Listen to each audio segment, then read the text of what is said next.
Welcome everyone. I'm Michele Gold, Board Chair at Holocaust Museum LA, the first Holocaust museum in the United States, founded by survivors in 1961 who wanted to create a safe place to display their precious artifacts in perpetuity and to remember their family members and loved ones who had perished. Today, the museum continues to provide Holocaust education to students and visitors from across Los Angeles, the United States, and the world, fulfilling the mission of our founding survivors to commemorate, educate, and to inspire. Thank you all for joining us for today's Sunday Storytime with Barbara Winton and award-winning author and illustrator, Peter Sís. Together, they will discuss Peter's new book for young readers, Nicky and Vera, a quiet hero of the Holocaust and the children he rescued, inspired by the story of Barbara's father, Sir Nicholas Winton, who organized the rescue operation of 669 mostly Jewish children as part of the Kindertransport, which ultimately saved 10,000 children by bringing them safely to Great Britain. We will have some time at the end of the program for questions, so if you do have a question, please do type it into the Q&A box at the bottom of your screen. I'd like to acknowledge all the Winton children and the Kinder who have joined us today, including Lady Milena Grenfell-Baines. If you are a Winton child or a family of a Winton child, or a survivor or family from the Kindertransport, please write your name in the chat box so we can acknowledge you by name after the discussion. I am a daughter of a Kindertransport survivor. My mother was born in Leipzig, Germany in February 1924. She left on the Kindertransport in March 1939, saying goodbye to her mum and dad, not knowing at that time that she would never see them again. I have echoed her words in my book and in many of my writings and lectures, so that you may understand those who have given up so much in order that all of us may hold our heads high and be proud of our heritage, because they ring profoundly true today. In December 1938, Nicholas Winton was living in London and working as a stockbroker. He was 29 years old. He had made plans to go on a 2-week skiing vacation with his dear friend, Martin Blake, who was at that time in Prague in Czechoslovakia, seeing firsthand the mounting crisis and dire conditions in which refugee Jewish families were being forced to live. Martin called his dear friend, Nicholas, and asked him to cancel their planned skiing vacation and instead to join him in Prague. Within months, Nicholas Winton brought 669 children to safety. These children became known as the Winton children. 2 of those children were Ava and her younger sister, Vera. Vera, born in Prague, Czechoslovakia in 1929, was just 11 years old when she arrived in England on Nicholas Winton's second Czech transport. Vera lived with foster parents before she joined the school in Wales for Czech refugee children. After the war, she returned to Prague to study, and in 1949 moved back to England. Vera enjoyed translating books from Czech into English as a hobby. Later, she started writing her own books, mainly for children. Nicky and Vera, by internationally renowned artist Peter Sís, introduces the Holocaust to young readers ages 6 to 9. Peter impressively weaves Winton's experiences and the story of one of the children he saved, Vera Gissing, into a tale of decency, action, and great courage, told in luminous, poetic images. We are absolutely thrilled to have Peter and Barbara, Nicholas Winton's daughter, here with us today. One of the most remarkable aspects of Nicholas Winton's rescue efforts is that his brave and good deeds largely went unknown except for those directly involved, until many years after the war, when his wife Greta found a briefcase in the attic of their home in London. It contained a scrapbook with details and photos of each child that he saved. She set about notifying the newspapers and TV stations, and in 1988, they both were invited to appear on a BBC television program called That's Life. The program's famous presenter, Esther Ranson, unbeknownst to Nicholas Winton, managed to locate perhaps 200 of the children that he saved. And you must remember that after he organized safe passage to England, and after he knew that these youngsters were safely placed in homes, he never saw them again. And they, in turn, never saw the man that they owed their life to as children. And now, here they are being invited to a show as adults, perhaps parents and even grandparents many years later. So if you would, can you please show the clip now?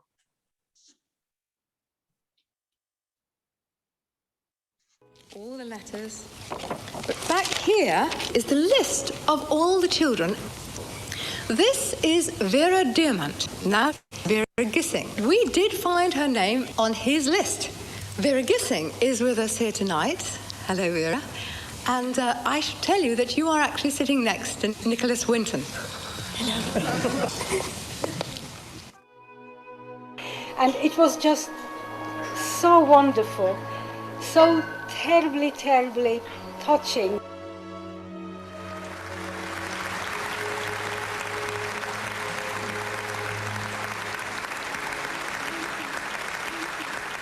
Can I ask, is there anyone in our audience tonight who owes their life to Nicholas Winton? If so, could you stand up, please?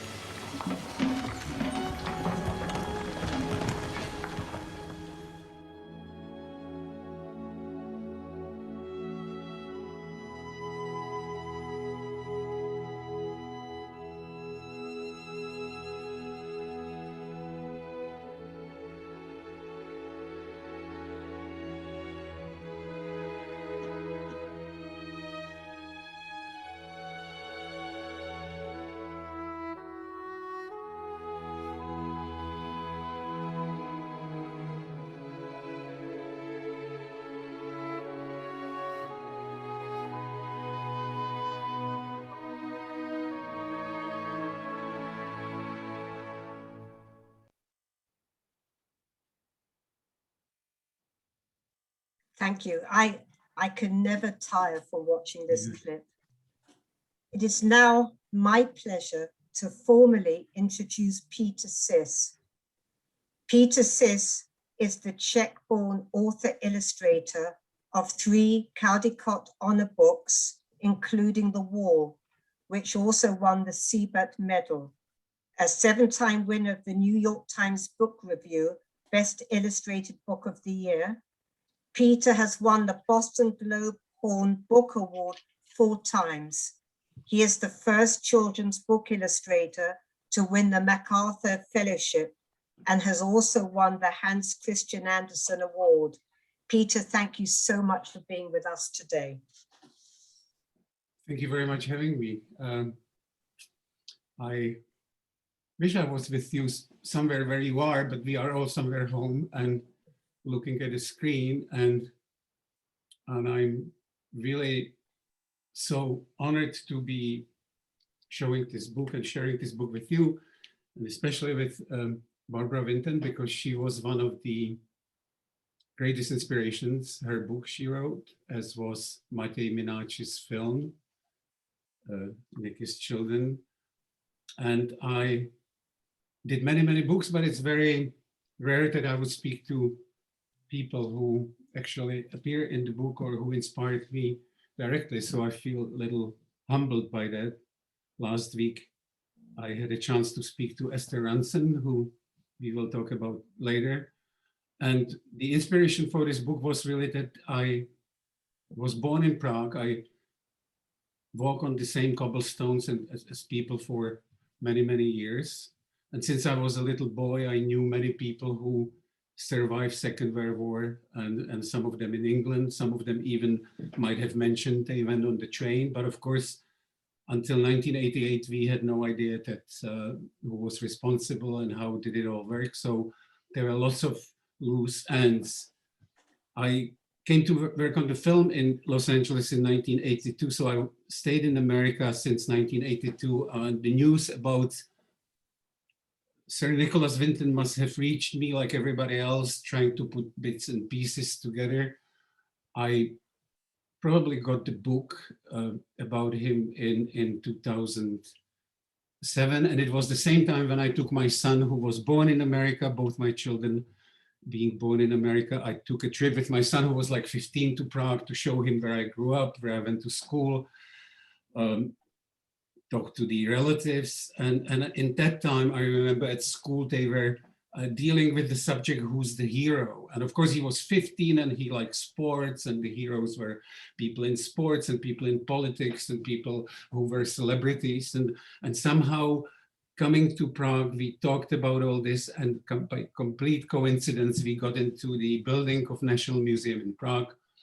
And there were like all these older people who were celebrating something. And what caught our attention was this giant chocolate-filled cake with the steam engine, the train on the top of it.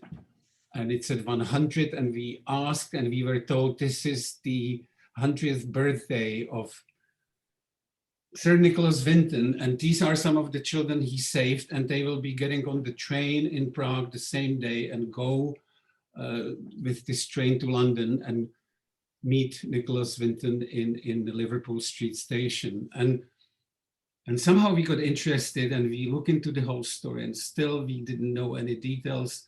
And as the story was evolving in so many years, so was my inspiration for this book, because as I said, it was a very wonderful book of Barbara Winton. It was a wonderful film of Matěj Minář, but it was a story for somebody like me who works with pictures and with as little text as possible, since English is not my mother tongue.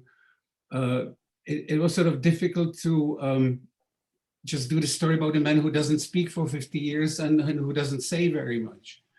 And then by sheer coincidence, which is amazing to see now, the clip that Vera Gissing is mentioned in that famous BBC clip, that I found the book, I think because of my editor, Simon Boughton, The Pearls of Childhood by Vera Gissing, who describes her beautiful, wonderful childhood in the small town outside of Prague, where she lived in ideal situation, not being aware of this danger, the clouds gathering around Europe. And then her mother signs her up for this journey to England.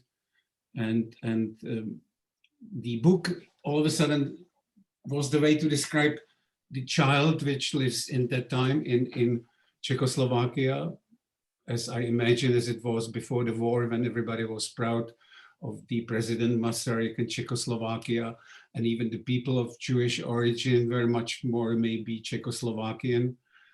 And so I had this, all of a sudden, this one side of the story which I could compare with the story of Nicholas Winton. And the result is the book. And I think it really, I was always thinking, what will Barbara Winton think about it, or what will, I was surprised also that all of a sudden I was in touch with so many children who are still doing anything they can for the better of the world, which is also amazing sort of story of this story, because most of the people not only became famous film directors and scientists and politicians, but lots of them are just doing things which make life better every day.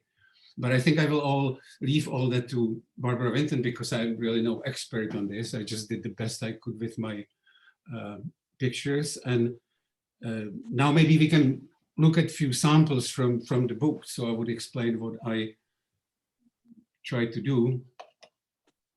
So this is the cover, which we tried in few different color versions because it was more dramatic or more sad, and this was like the most peaceful version, because this is idea that small child, small Vera, is coming on one of the trains to London, and she still has lots of memories of her family, of her cats, of her horse, of her place she lived, and she is all alone in this big hall of the train station, and she's waiting for her family because each child needed to have a foster family, which that's a whole story about how people had to sign up, and the money had to be deposited.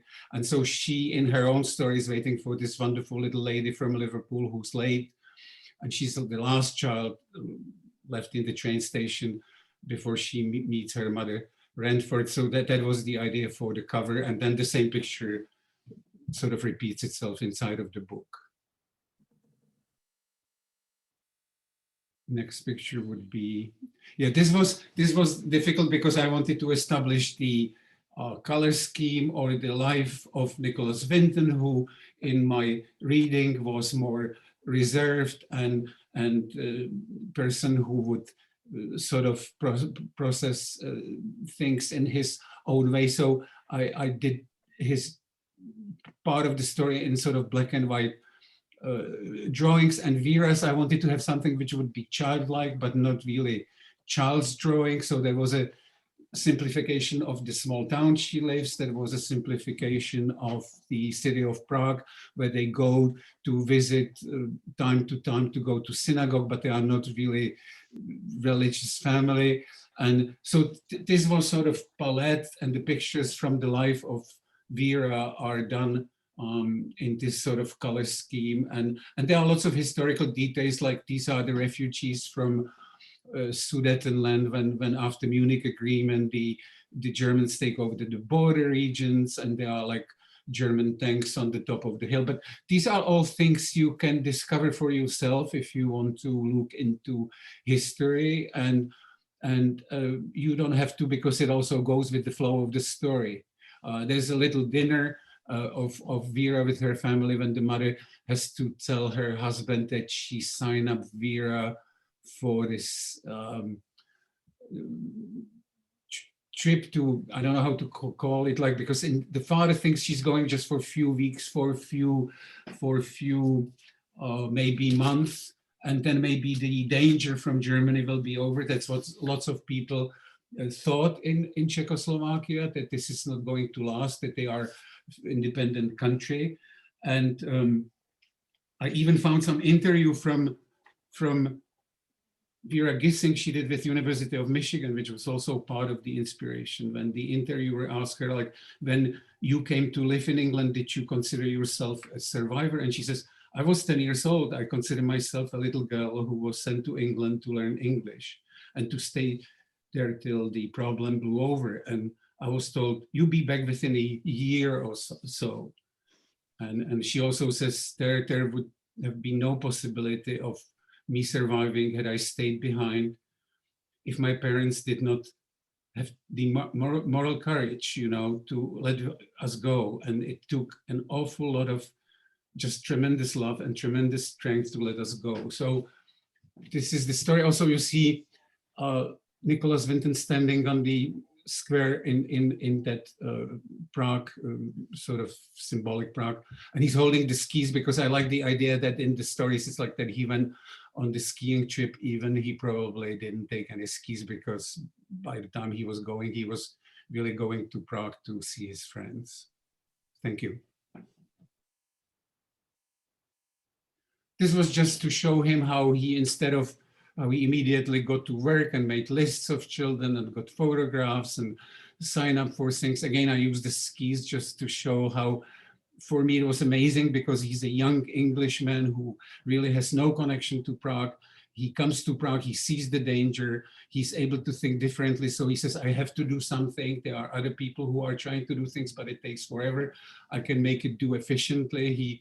He sits down and starts to make these lists. So for me, that was amazing. He was in a hotel, which is a very famous hotel in Prague called Hotel Europa, where he had a room and people were lining up since early in the morning. So That's a real story, real hotel. I didn't know it had a different name before the war. Well, I did, but I put Europa on it, and I hope it's not gonna be trouble when it's published in Czech Republic, because people will find out.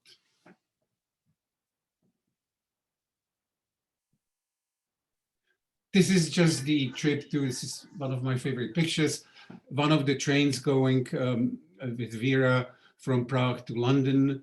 And it's like sort of supposed to be magic night, because the children, some of them were scared, some of them were very little, some of them were 10, some of them were 14, 15. And what I heard or what I read, some of them would imagine they will see the king, or they will see some faraway country. So this was sort of the world of fantasy, because even they do mention in the films and in the books that the children were horrified passing through Nazi Germany, and then they were happy going to Holland and Hook of Holland and going to Harwich. This was just a picture of imagination.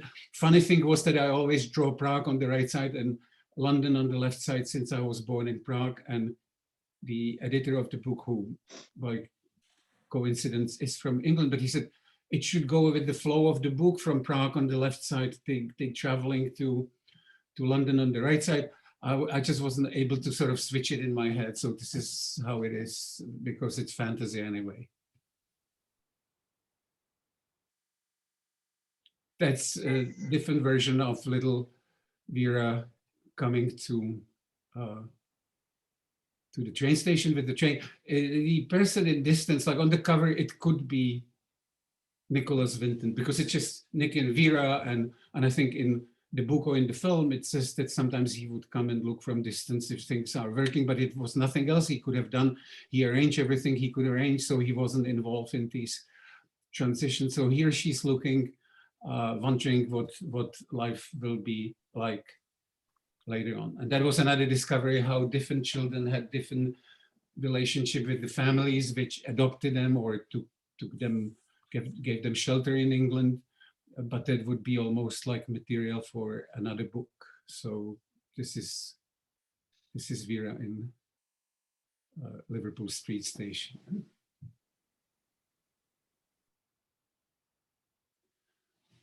This is the picture of the trains in the.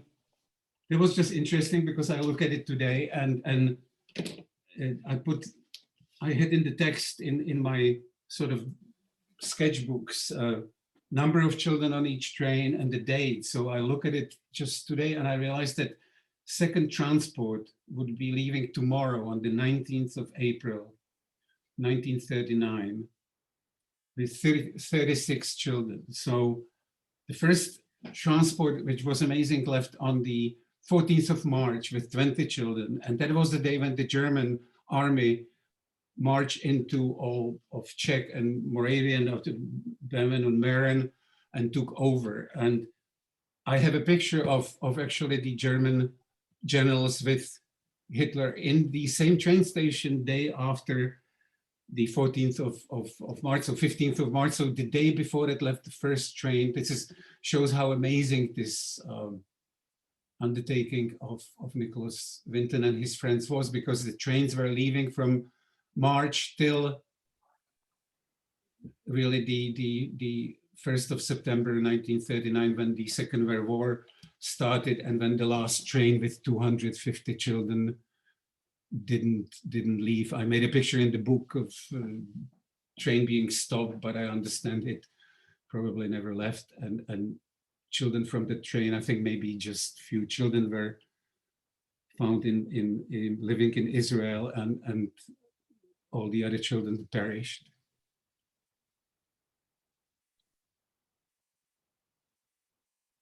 It was a very hard thing to do. This is the time of really not 50 years of living in quiet. And Nicholas Winton, everything I know is from Barbara's book, so she can say much more about it. They were just some touching moments, like when he's bringing ice cream home and when he's taking care of his garden. Family sort of, but he didn't speak about what he has done. And I don't know if it was true or not, but I imagined that Vera was maybe living next to him and they didn't know about each other. That's the most amazing moment in that television show when he's surprised that these are the children he saved, and the children are surprised to see he's the man who was behind it all. That's the magic, that's the humanity of the whole story. So this is just to somehow show that he had his full life going on until comes the moment when the scrapbook appears.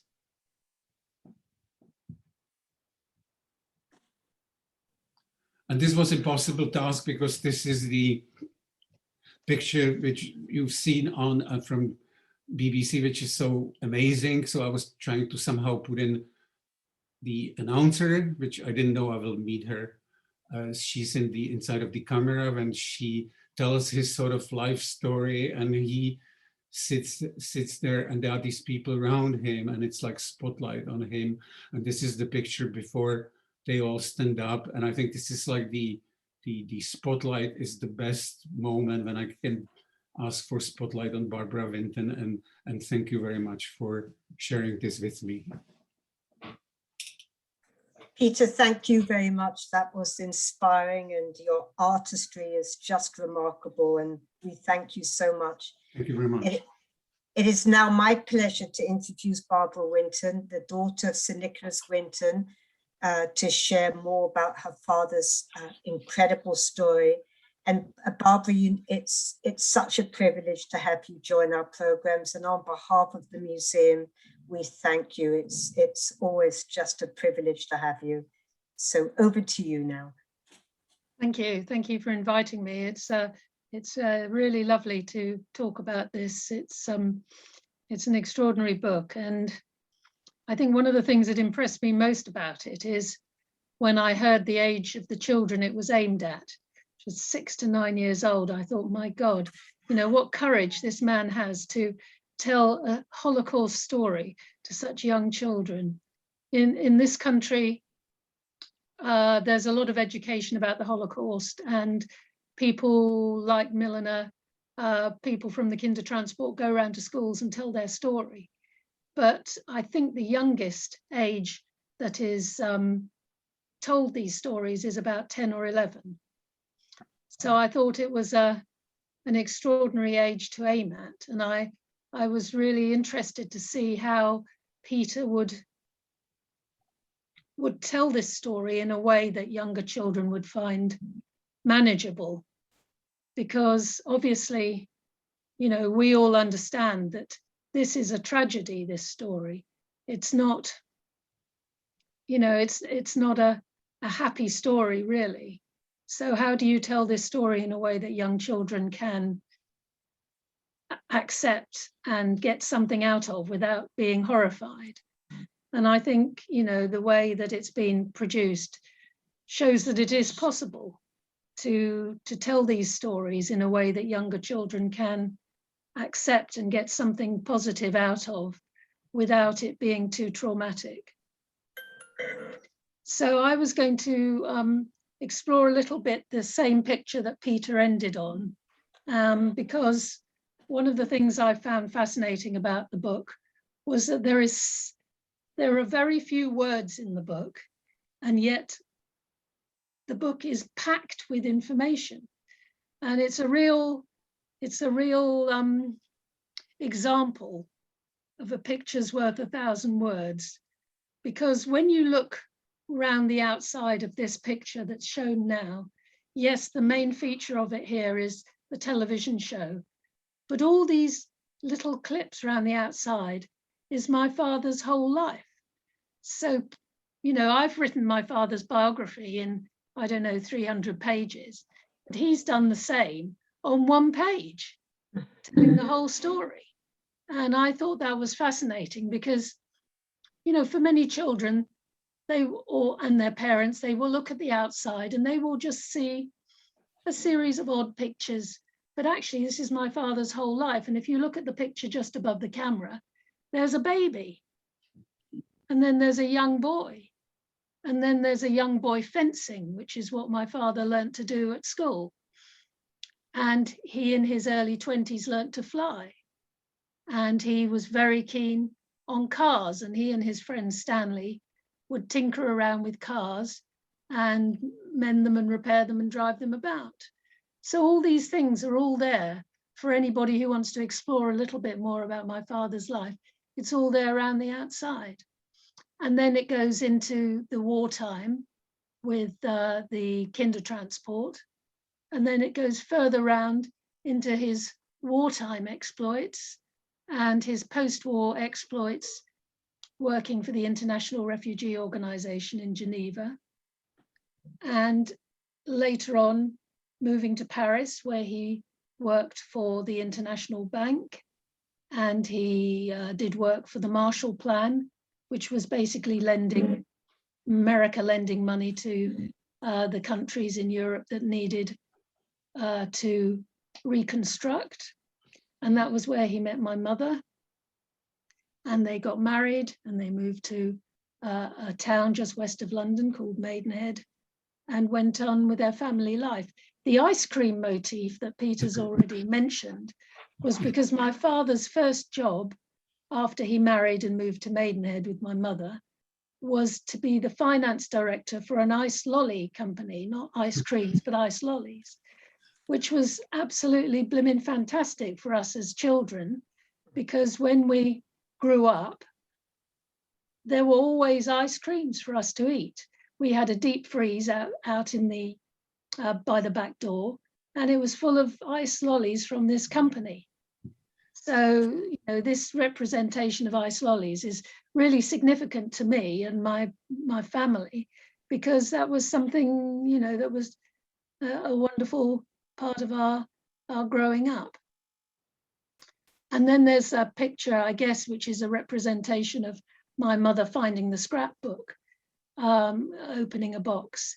This is a slightly mythological story.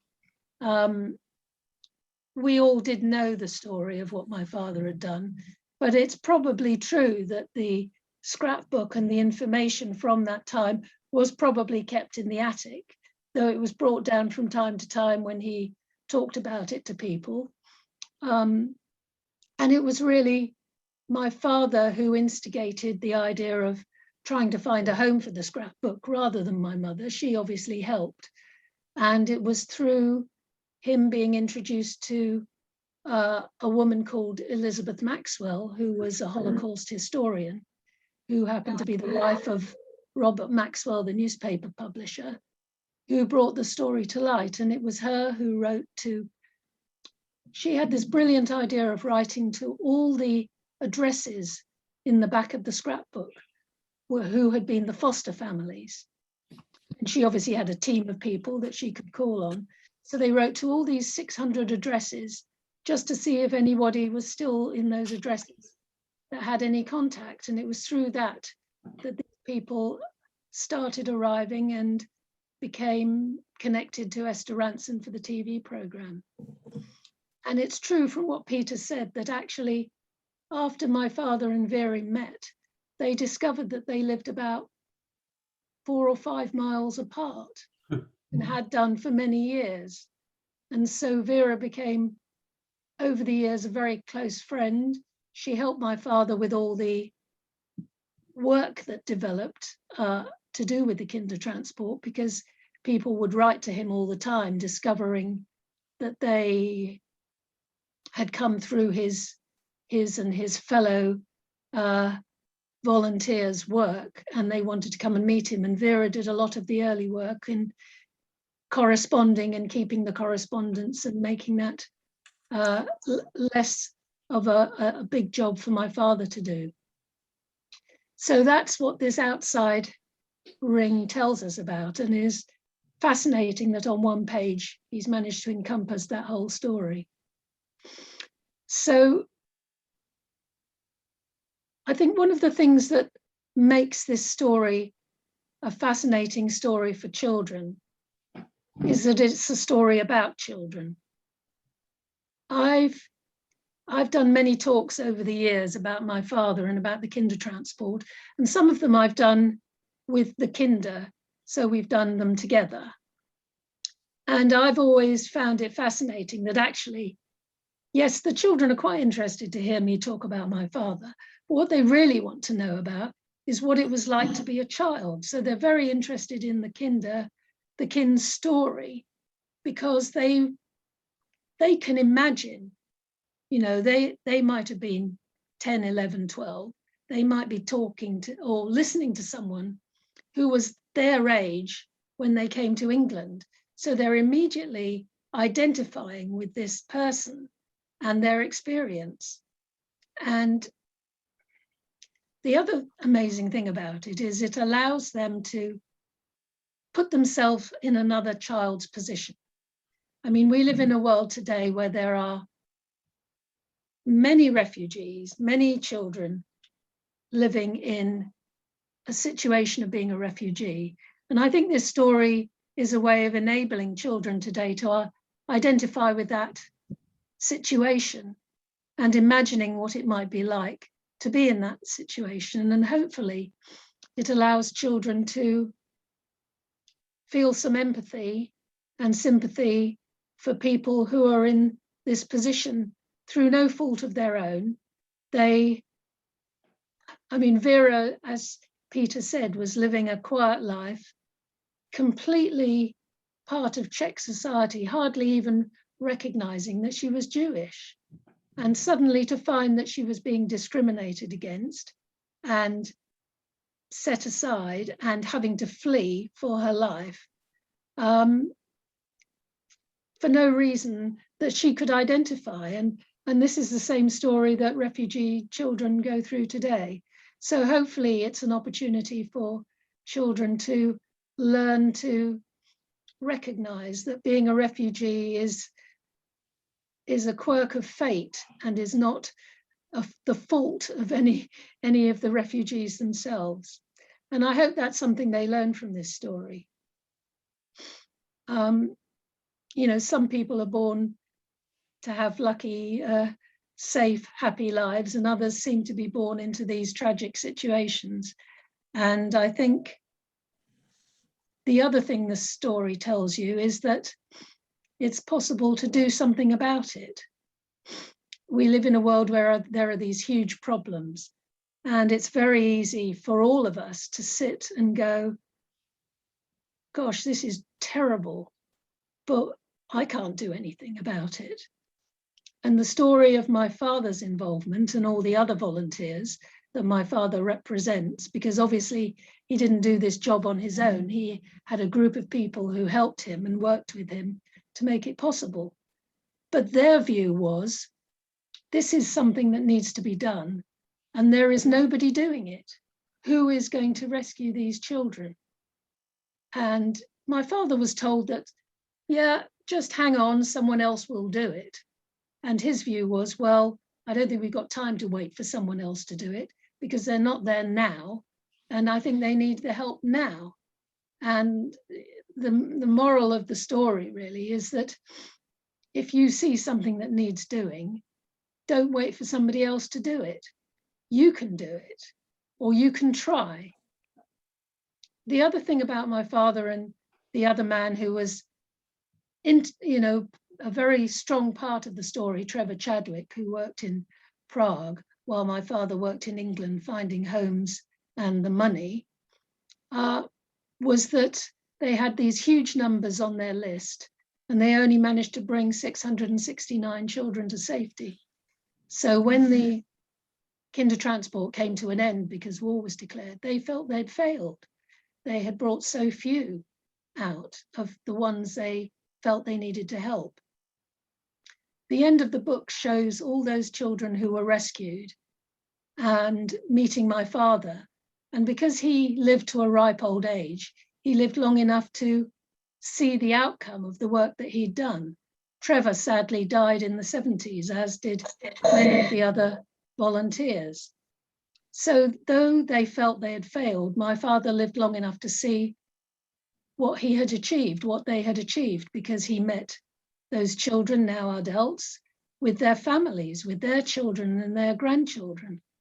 And so it's a real uplifting story to show that you may think that what you've done, if you've tried to help somebody, may not have achieved very much, but you may find out years later that it's been hugely successful, or that it's achieved much more than you think it can.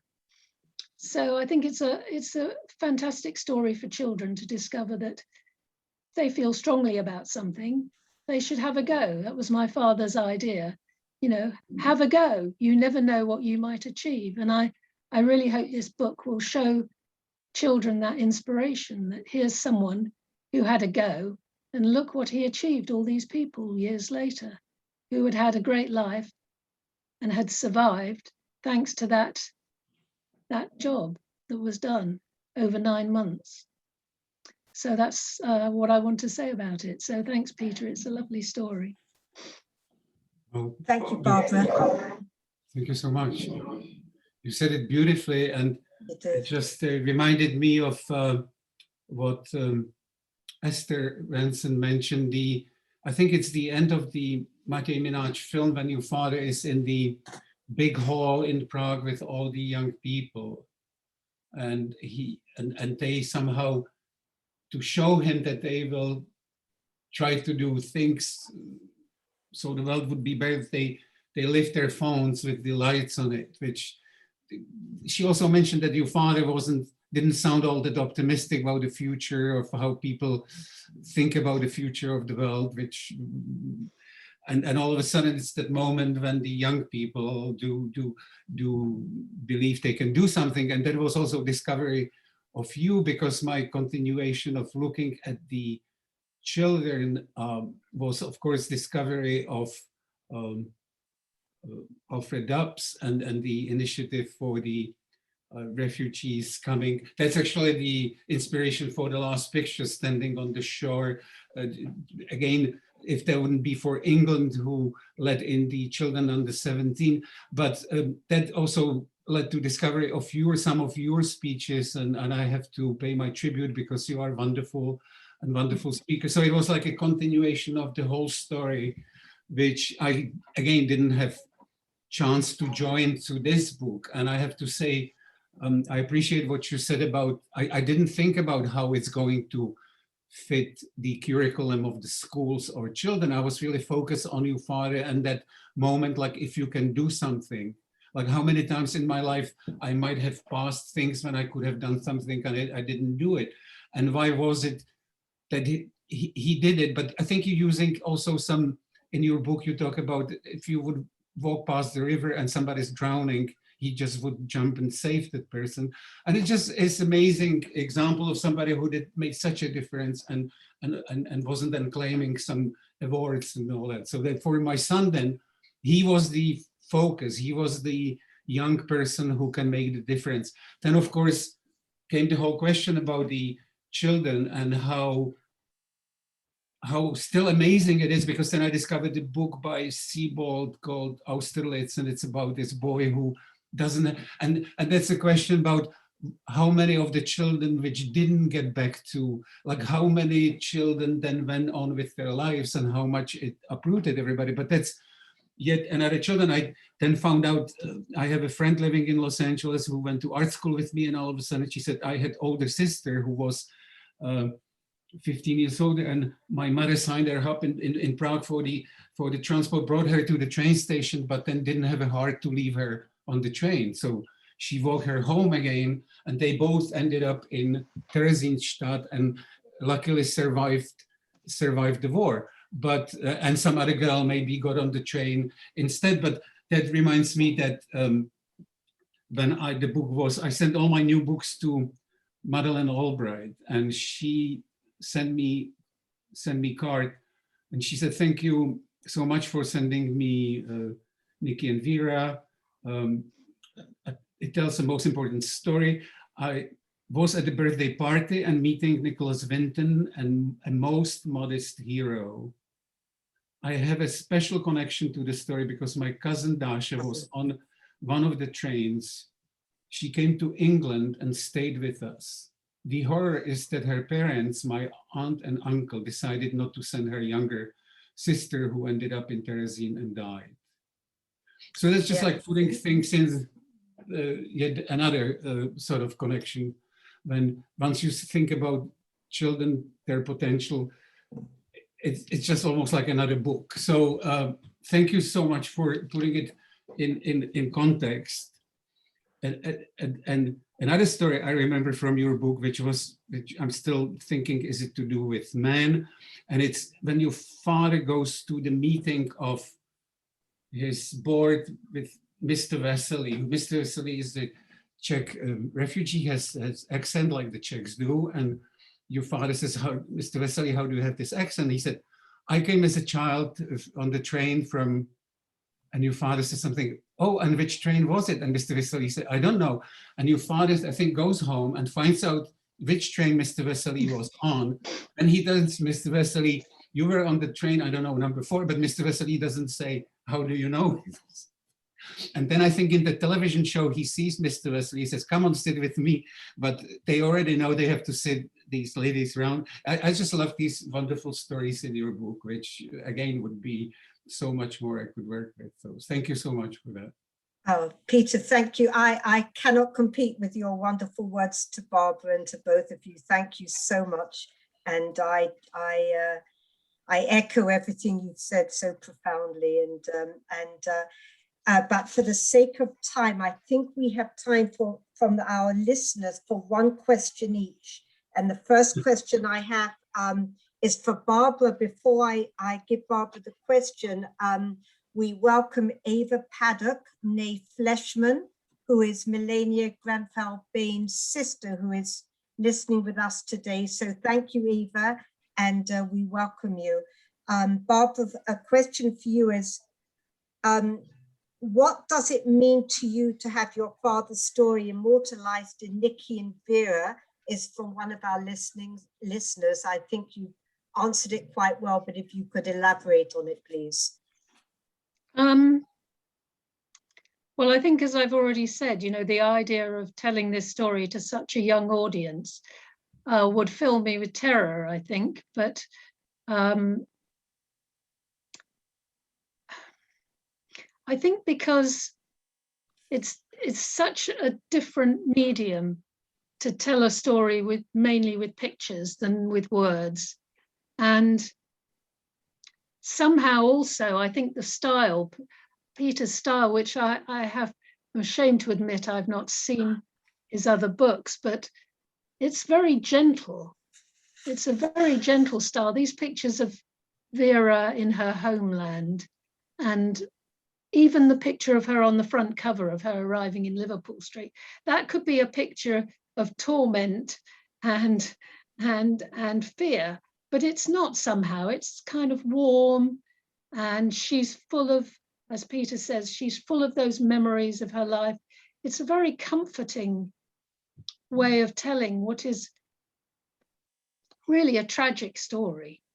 It's a tragic period of history, and it's certainly for the parents, it is a tragic story of giving up your children, knowing you may never see them again. I mean, perhaps many of the parents told themselves they would, but I think many knew realistically they would probably never see their children again. So I think the wonder of this book is that it tells this intense, really very grown-up story in a way that young children can receive it and get as much as they should get from it. And maybe as they keep it through the years, they begin to explore it in a bit more detail, and then are led into more of the story, more of that time, because of their interest in this book. So as an introduction, I think it's a very kind and beautiful introduction to a very difficult historical period. Thank you, Barbara. And you're so right in so many respects. It was the strength of the parents who, you know, I know with my own mother, you know, the strength of her parents to put her on a train, knowing that they most likely would never see her again, and they didn't. So in so many respects, you know, it's the strength of the parent as well. Before I have a question for Peter, but before I ask him a question, the children of Olga's, and forgive my pronunciation here, of Olga's Gabaniova Grilli, who was a Winton child, are attending this presentation. So welcome. And so is Anne Grilli Rosen, Barbara Grilli Lambert, and Richard Grilli are attending. So welcome all of you for joining us, and thank you for being with us. And now the question I have for Peter is, can you share with us a little of the artistic process for creating Nicky and Vera? Oh, well, I would like to thank Barbara for being so gracious, because I think it's easier for me when I did books about Galileo or Charles Darwin. They were long gone, so I didn't have that much to deal with the family. I know I did a book about my own father, and my siblings had problems with it, but the process is always the same. I do many sort of sketchbooks and go through these sketchbooks. Here, the danger was that I start to read, I started to do too much research, and I got into the whole, in the end, to the whole question of Holocaust, and it became, it was taking 2 years of having no answers, and it was getting darker, and I just wanted to focus on the story of the hope in the beginning, even we all know what followed. And that, I have to say, I got a great help from my wife and my editor, who sort of, you know, my inclination was to, also being from what was Czechoslovakia, I put in the Anschluss of Austria, Munich Agreement, Kristallnacht. I mean, I wanted to have all these things which led, because it was all happening so quickly. And for me, one of the sentiments was that England really sold out Czechoslovakia at Munich Agreement, when Prime Minister Macmillan said, well, who cares about this country in the middle of Europe? And this few months after that comes Nicholas Winton as the young Englishman to save the children from the same country. So there were like lots of these issues of 1938, 39, or going to, so I'm glad that the whole story stayed sort of simple in the way. And I think it is, from the letters I'm getting from the schools I spoke to, it seems to be inspiration for children to think about it from, as Barbara said, from the position as child, and maybe inspire them for the future, more attention and more research on the whole subject, because I think we all need to do that. Peter, thank you. And I'm going to share a lovely message for you that I've just received. And it is congratulations to you, Peter Sís, an artist par excellence, who manages to put heart and soul into the stories he touches, including the extraordinary story of Sir Nicholas Winton. You make the stories come to life to inspire and cultivate our humanity. Thank you, Eva Lustigova, the Honest Lustig Foundation. Oh. So what a beautiful message to finish with. And Barbara and Peter, we thank you so much. You know, we thank you. We really thank you for being with us. And we hope we'll see you soon again. And in closing, I can't resist but to share one of a profound quotations that I always stay close to me, and that is from the late Rabbi Lord Jonathan Sacks, who called Sir Nicholas Winton a giant of moral courage and one of the heroes of our time. And I think that's a very nice quote from a very special person to share. Before we sign off, I want to invite everyone to join us next Tuesday, May 4th at 11 a.m. Pacific time for a reading of Escape, One Day We Had to Run, which is a beautifully illustrated children's book by Ming and Hua, that tells a remarkable true story of escape, showing how courageous people all around the world have had to overcome seemingly unsurmountable obstacles in their flight to freedom. For the viewers with us today, you can find more information about our virtual events on our website, holocaustmuseumla.org.